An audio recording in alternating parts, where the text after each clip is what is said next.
El ingeniero Zamora nos traerá una conferencia sobre los retos de la administración de los recursos del subsuelo frente a un nuevo paradigma de los mercados globales. Doctor Zamora, tiene usted la palabra. Bueno, muy buenos días.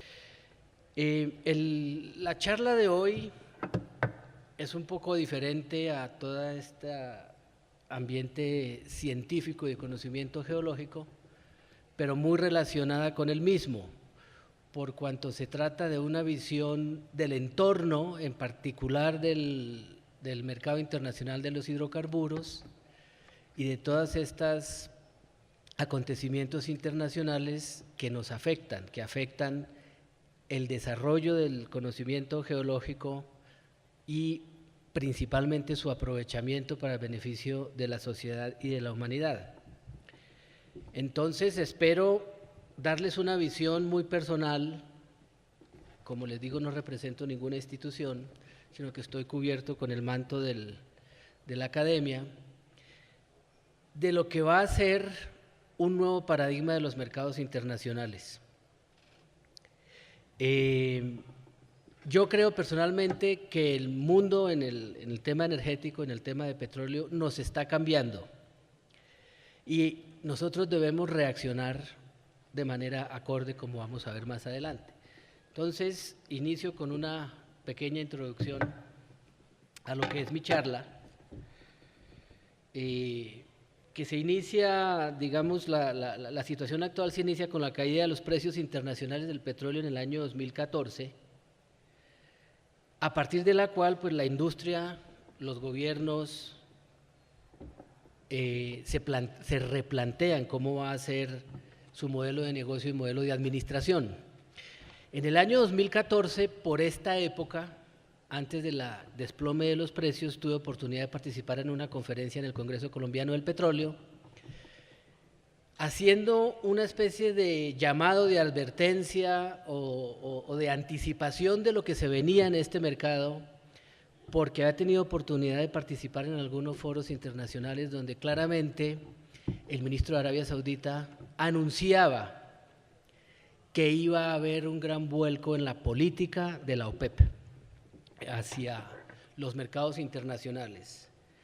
Anunciaba que Arabia Saudita en particular tenía dos amenazas inmediatas. Por un lado, el gran desarrollo de la producción no convencional en Norteamérica y más adelante en el resto del mundo, que estaba llenando los mercados pues por lo menos Estados Unidos estaba reemplazando de una manera muy rápida sus importaciones y afectando el mercado internacional, por lo cual Arabia Saudita no podía seguir jugando el papel de controlador de la oferta para mantener los precios altos para beneficio de todos los productores. Y el mensaje era clarísimo.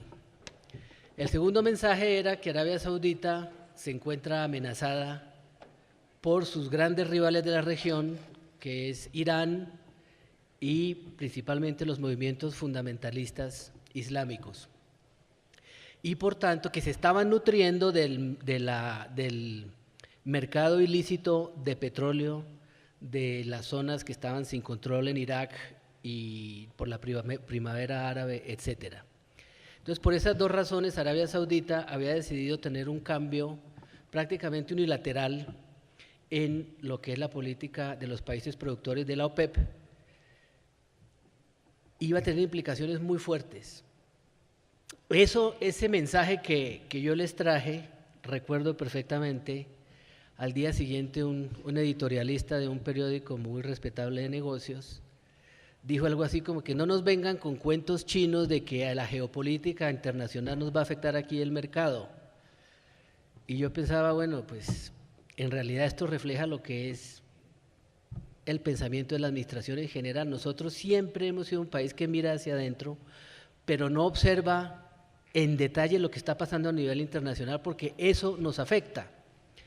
Y dicho y hecho, en septiembre de 2014 cayeron los precios, se anunció que la OPEP no iba a mantener sus cuotas o iba a congelar sus cuotas no las iba a cambiar.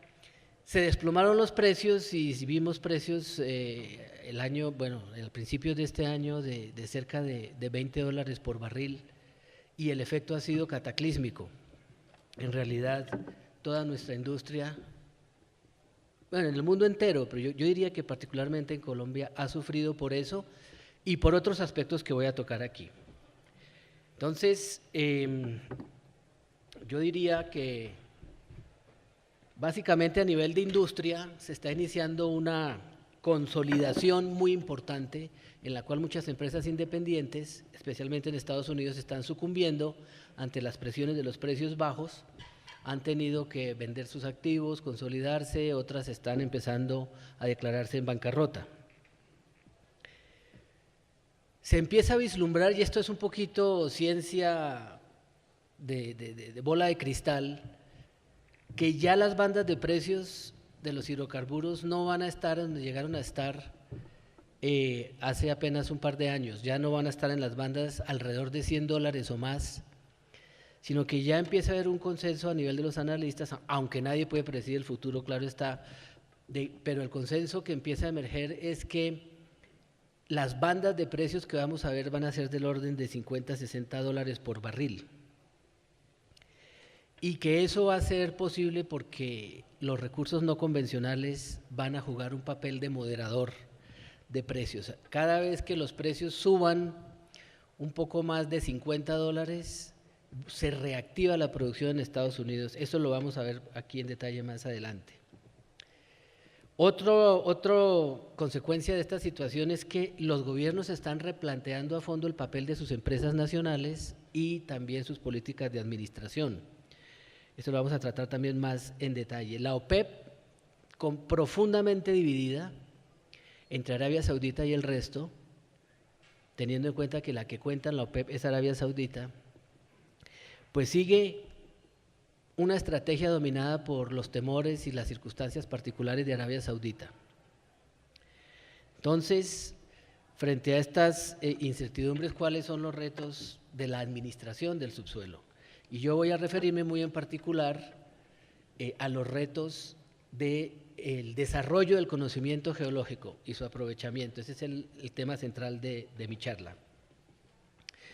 Entonces, para analizar esta situación de entorno, vamos a tocar 4 puntos fundamentales. Vamos a hacer una rápida revisión de lo que ha sido el papel de la OPEP en los mercados y el que viene siendo ahora y muy posiblemente de ahora en adelante. Vamos a ver por qué los hidrocarburos no convencionales son los que están cambiando el paradigma de los mercados, cuáles son las implicaciones para la administración, ya vamos a enfocar particularmente en Colombia, y cuáles podrían ser unas bases para una nueva política. Esto es pues solamente unas consideraciones personales, pero creo que están sustentadas con el análisis de los mercados mundiales y de lo que está pasando en el país. Entonces, a nivel de la OPEP, voy a apoyarme en este gráfico que ustedes conocen todos de lo que ha sido la historia de los precios internacionales del petróleo para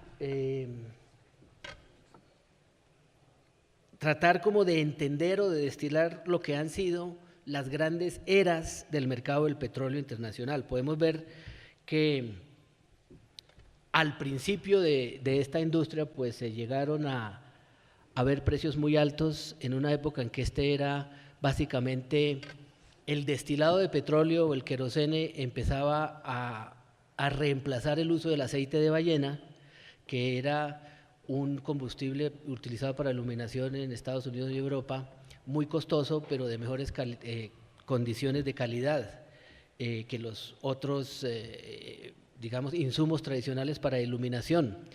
En esa época, pues el aceite de ballena estaba pues en lo que es el equivalente de unos $140 de hoy, así que el queroseno que entró a reemplazarlo, pues entró a reemplazarlo con un precio un poco más bajo. Pero bueno, no me voy a detener mucho en la historia. Lo que sí podemos observar es que hubo una época larga de más o menos casi 100 años, en los cuales los precios internacionales estuvieron bastante estables.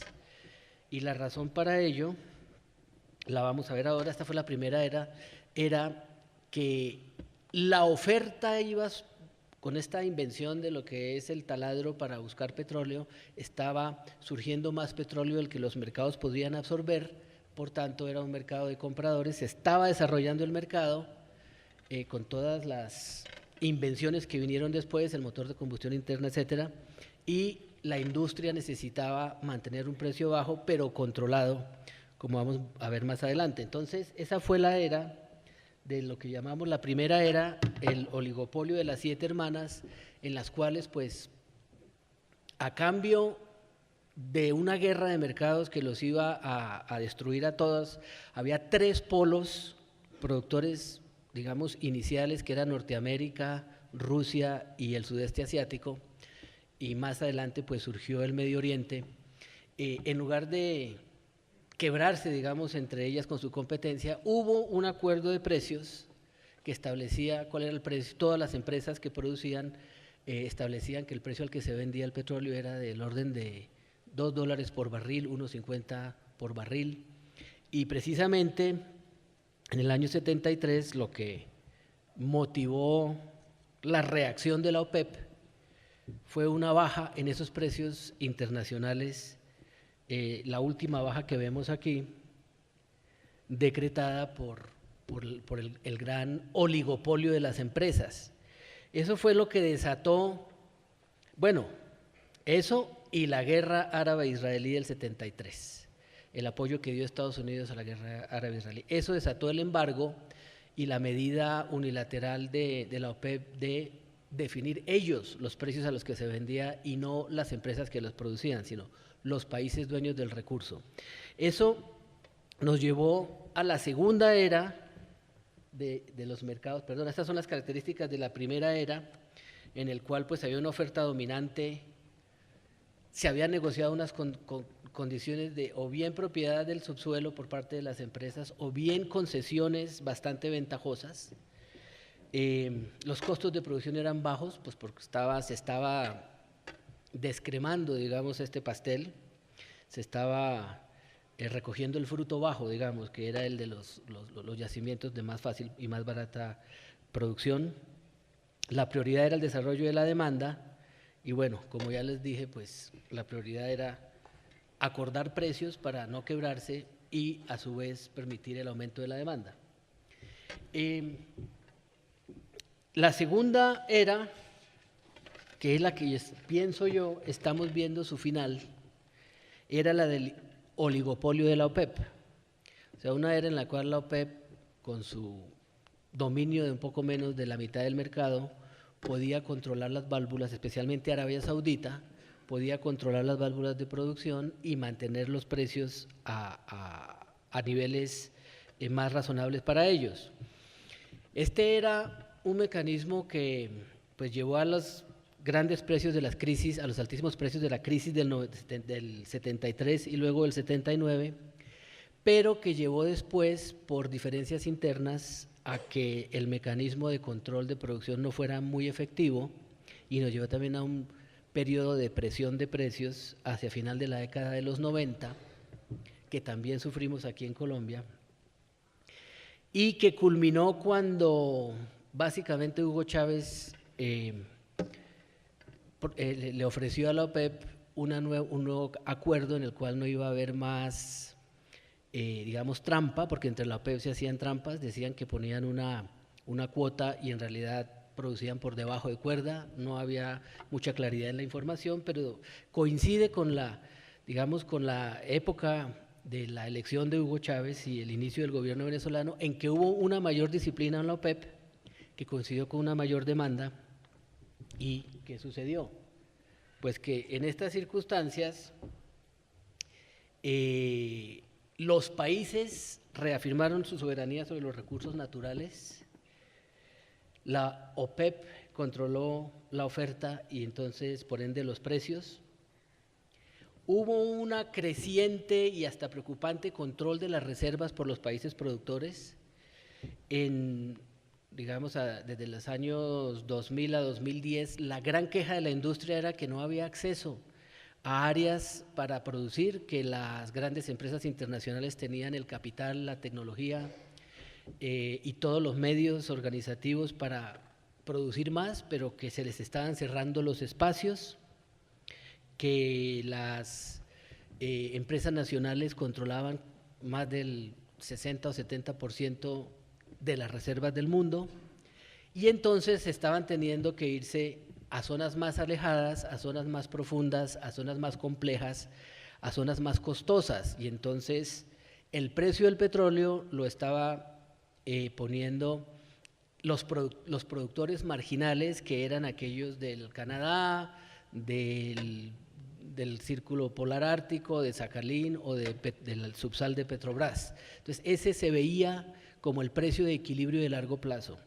Y de pronto, también a mediados de la primera década de este siglo, esta tecnología de producción no convencional irrumpió de una manera muy importante en Norteamérica, y a esos precios que se estaban viendo, pues nos llevó a lo que denominaríamos el inicio. Esto es más que todo una pregunta, no una afirmación, pero todo apunta a que hay un nuevo paradigma. Un nuevo paradigma porque el auge de la producción no convencional tiene unas características, como ustedes saben, técnicas muy diferentes a la convencional, pero también económicas. Y es que los yacimientos no convencionales se pueden mapear de una manera relativamente fácil, se puede calcular cómo es el volumen del recurso, y una planeación que indique por dónde empezar a aprovecharlos lleva a que su desarrollo sea muy rápido. No, o sea, ya están descubiertas miles de millones de barriles, o digamos trillones de barriles prácticamente de recurso no convencional, están mapeados, están analizados, como vamos a ver más adelante, y el recurso está ahí. Por un lado, no hay que descubrirlo cada vez para desarrollarlo y tardar 10 años en desarrollarlo y comenzar su producción, como sucede en las aguas profundas o en el presal o en el Círculo Polar Ártico. Son digamos, de ciclo rápido los no convencionales, ciclo rápido para arrancar y ciclo rápido para frenar. Además, como les digo, están mapeados. Eso más el crecimiento implicó el crecimiento de la oferta por fuera de la OPEP. Eso llevaba a la moderación del crecimiento de la demanda en China, y por las crisis internacionales que se han vivido, la rivalidad entre países de la OPEP, que es muy fuerte y es histórica y no es de ayer ni de hoy. La amenaza a Arabia Saudita, como mencioné, y el reemplazo, la voluntad claramente expresada por muchas sociedades de reemplazar cuanto antes la energía fósil por eficiencia o ahorro y por renovables, está llevando a que ese equilibrio entre oferta y demanda esté cambiando. Entonces vemos las siguientes tendencias del mercado. Vemos que, y esta es una afirmación mía que he venido viendo reafirmada por los hechos, los convencionales están para quedarse, los convencionales están ahí. Los no convencionales no van a desaparecer, ni tienen un ciclo digamos, un pozo individual, como ustedes saben, sí tiene un ciclo de agotamiento muy rápido, pero toda la reserva que hay en estas formaciones, estas grandes formaciones, está ahí, está mapeada, está identificada, y ahí seguirá por mucho tiempo.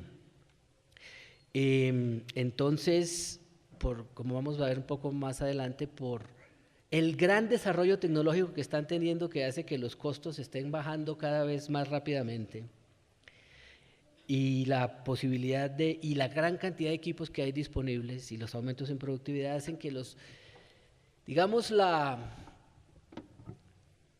este objetivo que tenía Arabia Saudita de acabar con la industria no convencional, yo creo que eso ya no se dio. Digamos que la dejaron groggy, pero no la desaparecieron del mapa. Hablábamos de la competencia de Arabia Saudita y Estados Unidos contra todos los países del Medio Oriente que tienen una orientación chiita. Hay una rivalidad no solo religiosa, sino también política y económica en la región entre estos dos grandes grupos del Medio Oriente, grupos religiosos.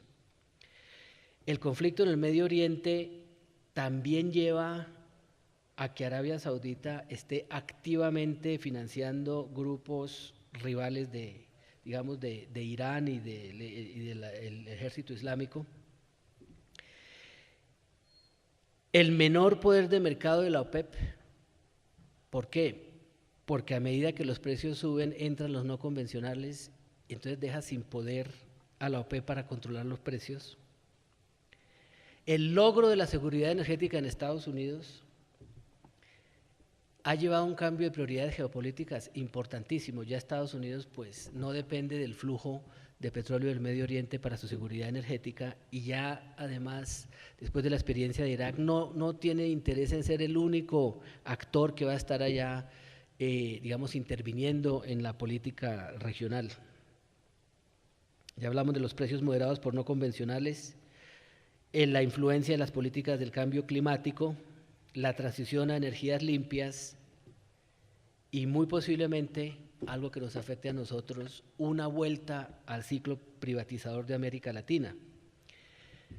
Este no es el tema de la conferencia, pero en una investigación que hicimos en la Universidad donde recientemente vimos claramente, y esto pues no se pudo comprobar claramente, que en épocas de precios altos aumenta el nacionalismo petrolífero, en épocas de precios bajos aumenta la privatización.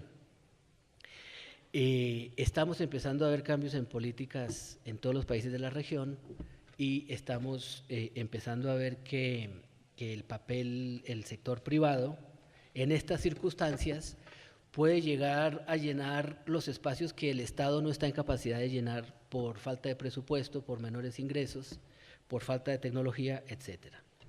Entonces, todo eso dentro de este es un gráfico sacado todos los gráficos dicen lo mismo. Más o menos estamos llegando al punto de máximo consumo de combustibles fósiles. ¿Será en el 2020 o en el 2030? Bueno, eso no se sabe.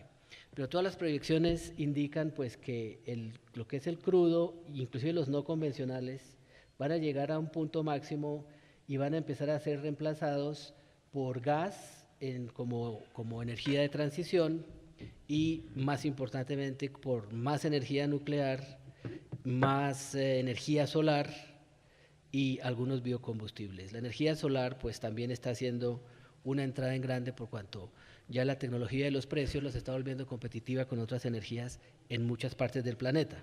Entonces esa es otra circunstancia del entorno pues que se acerca más rápido de lo que nosotros podemos esperar. No es para las próximas generaciones ni mucho menos. Ya hay un cambio en la demanda, no solamente por efectos de oferta de hidrocarburos, por oferta de hidrocarburos es que va a disminuir la demanda, es porque la matriz de demanda está cambiando, porque el mundo quiere que cambie, que vamos a ver el inicio del declive, combinado con la irrupción de las nuevas fuentes no convencionales. También, bueno, esto ya lo hablamos muy rápidamente, este es un mapa para ilustrar lo que decíamos. Arabia Saudita todas estas manchas que se ven alrededor son las áreas en donde el Estado Islámico está tomando control. Aquí en Yemen, por ejemplo, hay una guerra, ya lleva yo creo que 5 años, donde Arabia Saudita está activamente interviniendo con tropas, porque la amenaza se acerca cada día más. Ya ha habido amagos de cerrar el estrecho de Hormuz por problemas con Irán. Arabia Saudita está en realidad en una situación muy comprometida, que la está llevando pues prácticamente, algunos dicen, a pegarse un tiro en el pie, que es mantener los precios del petróleo bajos y tener unos déficits tremendos. Pero lo que está haciendo Arabia Saudita es ella misma iniciar un gran proceso de cambio de su matriz económica para depender menos de los hidrocarburos. Bueno, entonces esa es la situación del entorno. En cuanto a no convencionales, un poco para ilustrar lo que decíamos, pues este es el mapa de las cuencas o de las formaciones o de los ambientes de no convencionales que han sido estudiados por el Estudio Geológico de Estados Unidos. Ahí aparece Colombia como identificado, más no estudiado a fondo. Y como ustedes ven, pues en China, en Norteamérica, en Argentina, Brasil, en Europa mismo, ya se está mapeando un recurso que puede llegar a ser superior al convencional, que puede dar potencial de producción por cientos de años, y que solamente el tiempo permitirá que todas estas preocupaciones ambientalistas de la contaminación del agua y de las comunidades pues se vaya resolviendo. En Estados Unidos pues no ha sido tan grave, pero el resto del mundo, cuando se vea, por ejemplo en Argentina claramente pues hay mayores condiciones para iniciar la explotación no convencional como lo están haciendo, aunque todavía no tienen la masa crítica. Pero hay un recurso ahí que está siendo estudiado y cuyos costos de producción cada vez son más bajos, porque esta es una industria o una tecnología que estaba en su infancia, que produce a costos muy altos, que está progresando a base de ensayo y error. En un estudio que hizo el Instituto Tecnológico de Massachusetts con apoyo del gobierno colombiano a través de la ANH, quedó claro que esta tecnología no está completamente dominada, en el sentido que no está completamente entendido, digamos, cuáles son los factores que llevan a la mayor eficiencia, pero que la industria simplemente está cometiendo, cada empresa por su lado, ensayando cosas nuevas. La realidad es que los precios de producción no convencional tienden a converger con los de la producción convencional, y voy a hacer referencia a un slide que se presentó hace año y medio en la conferencia de Oil and Money de Londres, donde precisamente se habló de este tema del cambio de la política de Arabia Saudita, y se puede ver que el costo promedio de las grandes empresas petroleras aumenta entre 2009 y 2013 de 38 a 60 por los mayores costos de capital, principalmente se llama full cycle cost, mientras los de no convencionales, que antes el break-even estaba a 93 en el 2009, en el 2013 ya iba por 58, y pues leyendo diversas informaciones dispersas, ya hoy están todos los productores que están activos los tienen por debajo de 50, por eso apenas el precio sube a 50, aumenta la producción en Estados Unidos. Vamos a ver ahora un poquito algo sobre eso. Los costos por cuenca productora en los Estados Unidos también han bajado entre el 2008 y el 2013 entre un 25 y un 40%, eso por efectos de curva de aprendizaje, de desarrollo tecnológico, de menores tiempos. Aquí están los indicadores de eficiencia. Esto es lo que se llama la producción inicial de un solo sitio, de un pozo productor.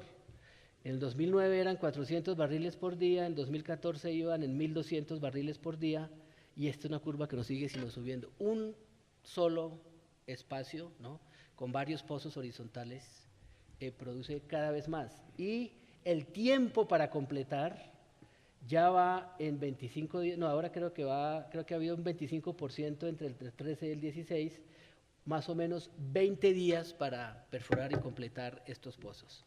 O sea que el aumento en la tecnología es rapidísimo, y ya sabemos todos que Norteamérica pues es un país que está muy orientado a hacer las cosas rápido, tiene una cantidad de recursos tecnológicos y financieros para ensayar cosas nuevas. La industria no está muerta ni herida, está dormida en este momento.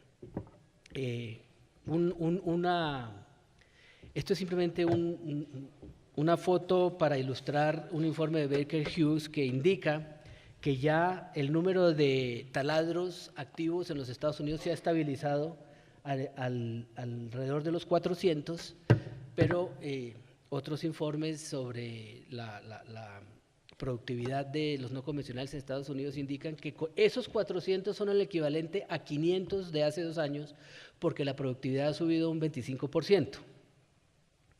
Entonces, eso solamente para ilustrar este aspecto de que los convencionales los no convencionales no van a desaparecer, como era el objetivo principal de la estrategia de Arabia Saudita. El tiempo pasa rapidísimo y creo que me quedan 5 minutos no más, entonces voy a saltar algunas de estas gráficas. Aquí simplemente esto es un estudio que hizo la NH con McKinsey, donde se indica que pues Colombia está en el rango medio de precio de producción y todos sabemos que se puede mejorar muchísimo si disminuye el costo de transporte, el costo de permisos ambientales, todo lo que es el costo social por el desbordamiento de las comunidades, y etcétera, etcétera. Entonces Colombia está bien posicionado, Colombia no está fuera del juego. Sí, hay otros países que tienen costos más altos. De todas maneras, Colombia está en un rango de costos más bajo que el de los no convencionales de Estados Unidos. Entonces, no se le puede echar la culpa a la caída del precio para que esté cayendo la actividad y la producción en Colombia. Eso es lo que yo quería decir con este gráfico. Entonces, implicaciones para la administración. El entorno competitivo reduce el espacio para captura de rentas.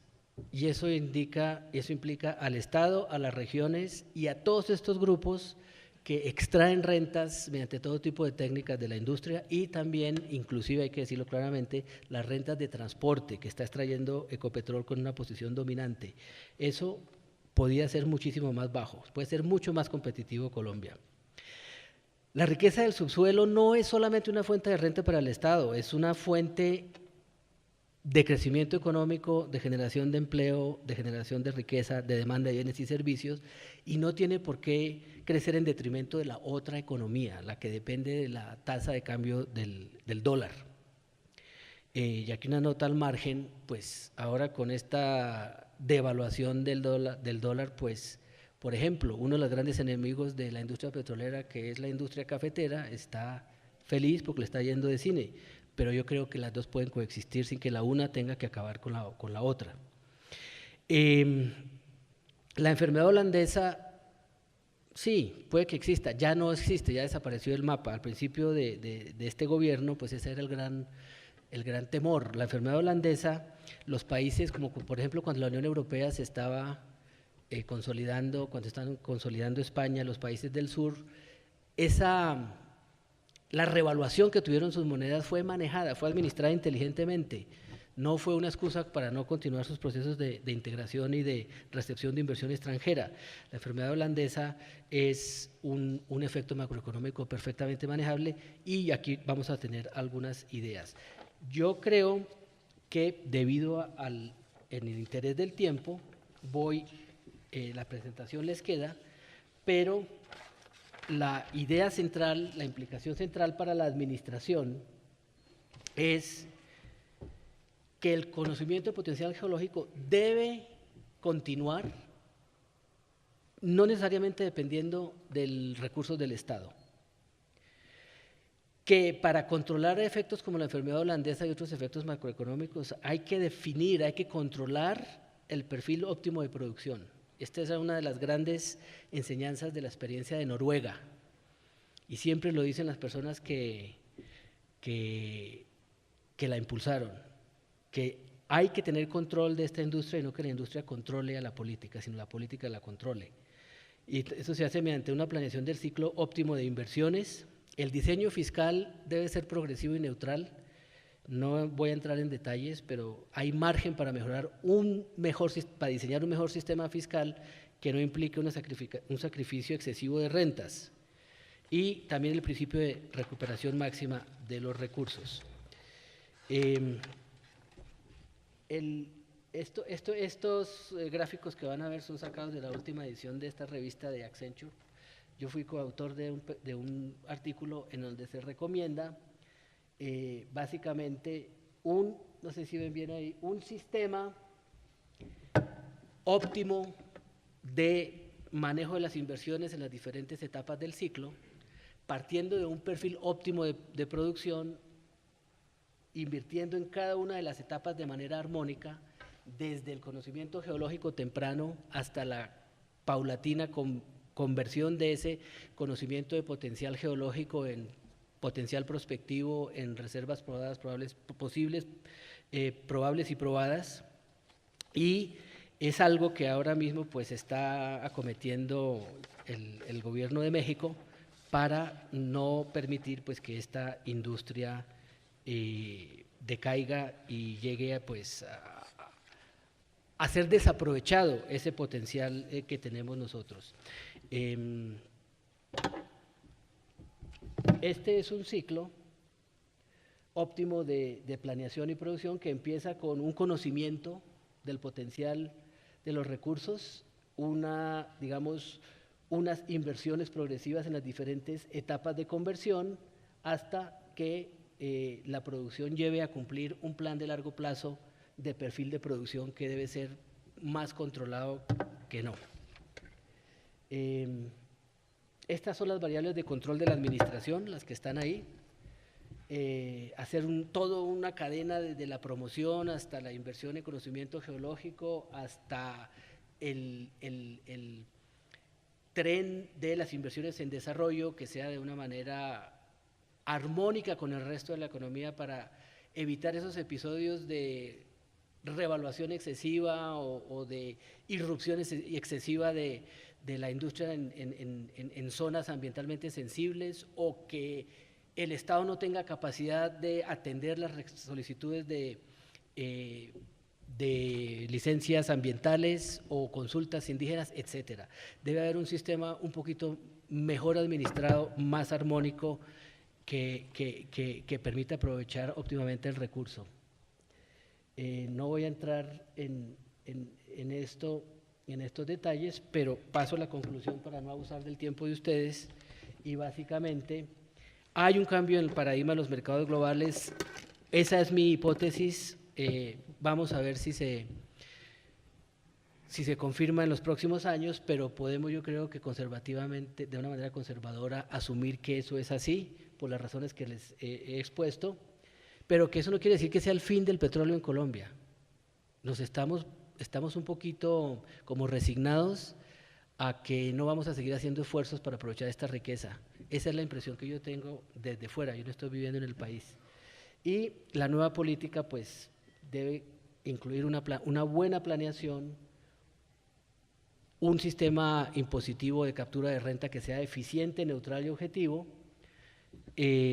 la apertura de espacios para la tecnología, para uso de tecnologías apropiadas. Y termino con una gran pregunta: ¿tenemos la capacidad administrativa y la madurez política para lograrlo?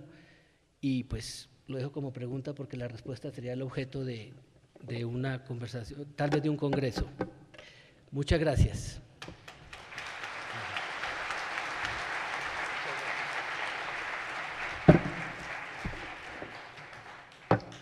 Desafortunadamente no tenemos espacio para preguntas, pero queremos agradecerle al doctor Armando Zamora su excelente conferencia sobre un tema de mucha actualidad y en el cual el conocimiento geológico juega un papel muy importante. Doctor Zamora, en reconocimiento de su presentación, el Servicio Geológico Colombiano le hace entrega del símbolo del simposio. Nuevamente, muchas gracias, muy agradecido.